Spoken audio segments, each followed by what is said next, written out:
Existe una versión del negocio que parece funcionar bien. Los pedidos llegan. Las clientas quedan satisfechas. La agenda está ocupada. Hay movimiento, hay actividad, hay una sensación general de que las cosas están avanzando.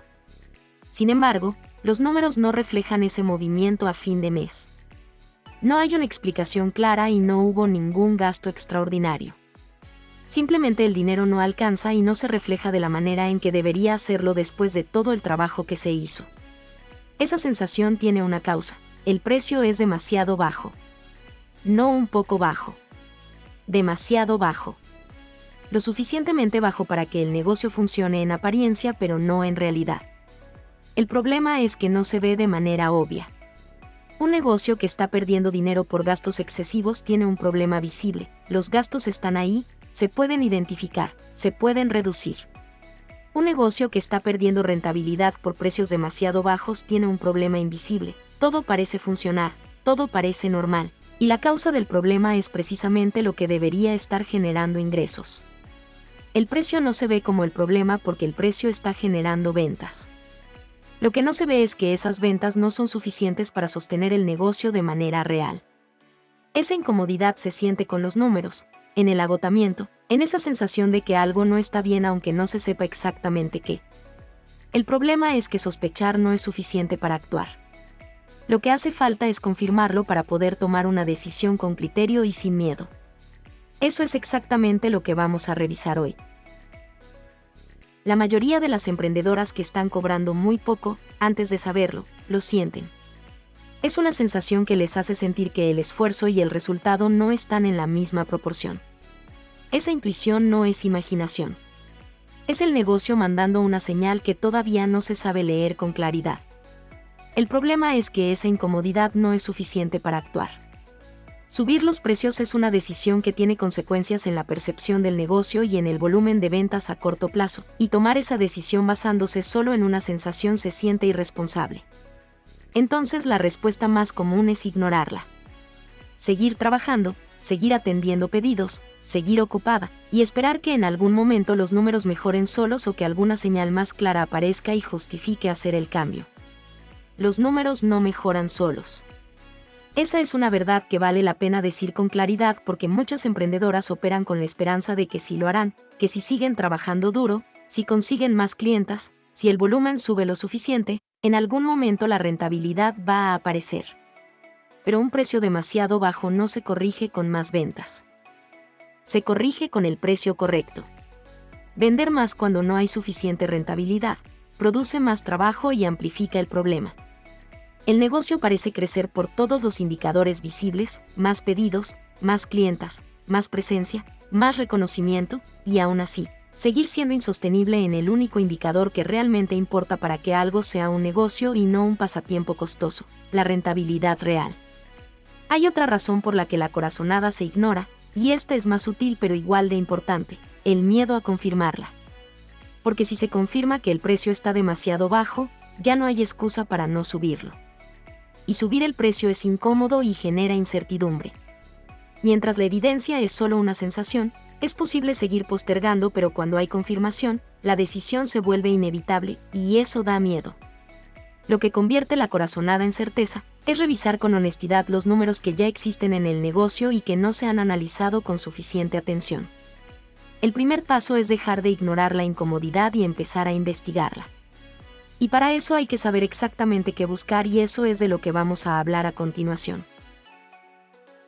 Antes de llegar a los números, hay señales que aparecen en el funcionamiento del negocio que indican que el precio no está donde debería estar.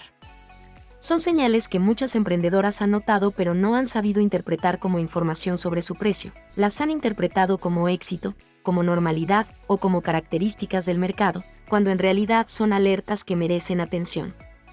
La primera señal es que nadie se queja del precio. Cuando absolutamente nadie dice que el precio está caro, cuando todas las clientas aceptan sin dudar, cuando nunca hay una negociación ni una pausa antes de confirmar la compra, cuando el precio nunca genera ningún tipo de fricción, eso no es necesariamente una señal de que el precio es perfecto. En muchos casos es una señal de que el precio está tan por debajo de lo que las clientas estarían dispuestas a pagar que ni siquiera lo cuestionan. lo aceptan de inmediato porque para ellas es una ganga obvia.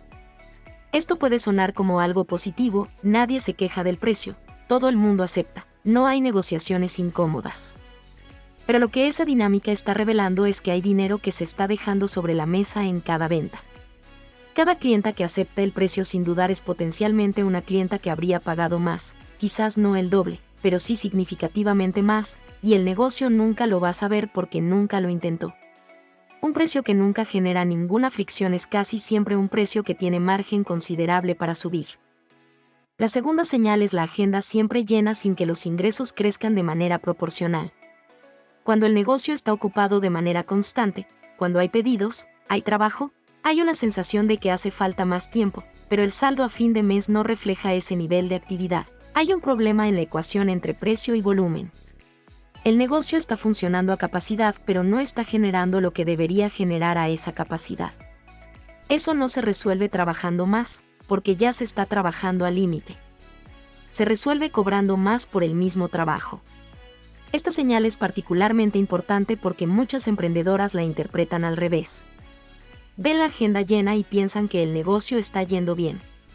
Pero una agenda llena con precios insuficientes significa que no hay capacidad para atender más clientas que paguen mejor, porque todo el tiempo ya está ocupado por clientas que pagan menos de lo que deberían.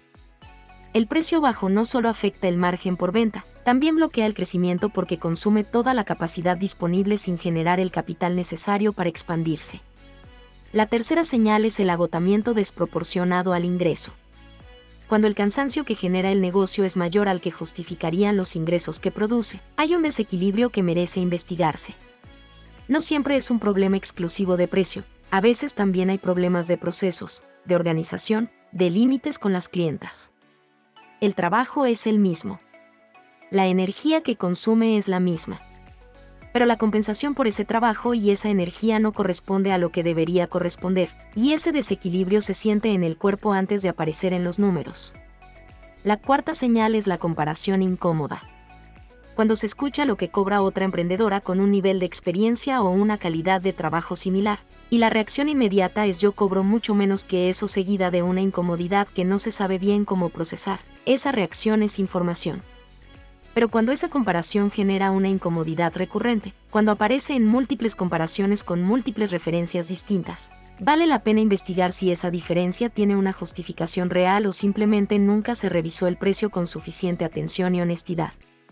La quinta señal, y esta es la más directa y la más importante, es no poder pagarte a ti misma. Cuando el negocio genera ingresos pero no hay manera de incluir el propio tiempo de trabajo como un costo que esos ingresos deben cubrir, el precio está definitivamente mal. Cuando la emprendedora es la última en cobrar, el modelo no es sostenible. El tiempo de quien trabaja en el negocio no es un costo opcional que se incluye si sobra margen al final. Es uno de los costos principales, probablemente el más importante, y si el precio no lo cubre de manera consistente y predecible, el negocio no es rentable aunque parezca que sí genera dinero. Reconocer estas señales no resuelve el problema por sí solo, pero es el primer paso para dejar de tratarlo como una incomodidad vaga y empezar a tratarlo como lo que es, información concreta sobre algo que necesita cambiar. Las señales son útiles para identificar que hay un problema y para entender su naturaleza. Pero para confirmar su magnitud como para tomar una decisión, hace falta un número concreto. Y ese número se obtiene con un ejercicio que cualquier emprendedora puede hacer con la información que ya tiene. El ejercicio empieza con una sola pregunta: ¿cuánto cuesta realmente producir lo que vendes, incluyendo absolutamente todo? Ese absolutamente todo es donde está el problema la mayoría de las veces. Porque muchas emprendedoras calculan sus costos de manera parcial, incluyen los materiales directos, tal vez el empaque, quizás el costo del envío en algunos casos, y dejan fuera una serie de costos que son igual de reales aunque no lleguen en forma de factura al final del mes. El primero y más frecuentemente ignorado es el tiempo. Cada hora que se invierte en producir, en atender clientas, en empacar pedidos, en gestionar el inventario, en responder mensajes, en hacer publicaciones, en coordinar entregas, en resolver problemas, tiene un valor económico. Una manera simple de estimarlo es pensar en cuánto cobraría eso mismo si se ofreciera como servicio independiente, o cuánto pagaría un empleador por ese trabajo en el mercado. Ese número, multiplicado por las horas que se invierten en cada producto o servicio, es el costo del tiempo, y es un costo que debe estar incluido en el precio. Cuando no está incluido, la emprendedora está corriendo su propio negocio con trabajo gratuito.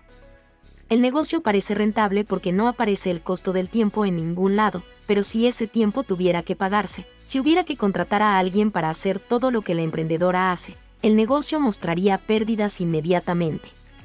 Esa es la realidad que el precio demasiado bajo está ocultando. El segundo costo ignorado es el uso del equipo o herramientas. Si se usa una máquina de coser, un horno, una batidora industrial, una impresora, un equipo fotográfico, una computadora o cualquier herramienta para producir o gestionar el negocio, ese equipo tiene una vida útil y eventualmente va a necesitar mantenimiento o reemplazo. El costo de ese mantenimiento futuro y de ese reemplazo eventual no es un gasto del futuro, es un gasto del presente que simplemente se está postergando. Y si el precio no incluye una porción del costo distribuido entre todo lo que ese equipo hace posible, cuando llegue el momento de reparar o reemplazar el equipo, no habrá capital disponible para hacerlo y el negocio habrá estado operando sin reservar lo necesario para mantenerse. El tercero son los gastos fijos, que es todo lo que se paga para que el negocio pueda operar, sin importar cuántos pedidos haya ese mes. Plataformas de venta, aplicaciones de diseño o gestión, dominio del sitio web, publicidad, suscripciones a servicios, materiales de empaque que no se asignan a un pedido específico, tarifas de transferencias bancarias, y cualquier otro gasto recurrente que exista. Esos gastos tienen que estar distribuidos entre el precio de lo que se vende, porque si no están, el margen que parece existir en cada venta no existe realmente. Está siendo consumido por esos gastos fijos que no se están viendo en el cálculo del precio, pero que sí aparecen en la cuenta bancaria cada mes. Una vez que se tiene el costo real y completo de los materiales directos, tiempo, uso del equipo y porción proporcional de gastos fijos, el ejercicio es directo: comparar ese número con el precio actual. Si el precio está por encima del costo real con un margen que tenga sentido para el tipo de negocio, generalmente entre un 30% y un 50% por encima del costo como mínimo, el precio puede estar bien. Si el precio apenas cubre los costos materiales y deja márgenes mínimos o negativos cuando se incluye el tiempo y los gastos fijos, el precio está demasiado bajo. Y lo más importante, el número exacto de cuánto está por debajo, es la diferencia entre el precio actual y el precio que el negocio realmente necesita para ser rentable. Con ese número en la mano, la conversación sobre subir el precio deja de ser una decisión incómoda basada en una intuición y se convierte en una conclusión lógica respaldada por la información del propio negocio. Saber que el precio está demasiado bajo es el primer paso. El segundo es decidir qué hacer con esa información, y ese paso tiene sus propias consideraciones que vale la pena revisar con cuidado para no cometer errores en la ejecución del ajuste. Lo primero que hay que definir es la magnitud del ajuste. Y aquí hay una tentación que conviene evitar con claridad, la de hacer el ajuste mínimo posible para generar la menor incomodidad posible. Si el cálculo muestra que el precio debería ser un 40% más alto y se sube un 8% para ir probando, el problema no se resuelve. Simplemente se pospone sin haber obtenido el beneficio real que ese cambio debería traer. El ajuste tiene que ser suficiente para que el precio nuevo refleje la realidad del negocio con un margen que tenga sentido. Si el cambio es muy grande, puede distribuirse en 2 o 3 ocasiones a lo largo de algunos meses, con una comunicación clara sobre cada etapa. Lo segundo es el ritmo.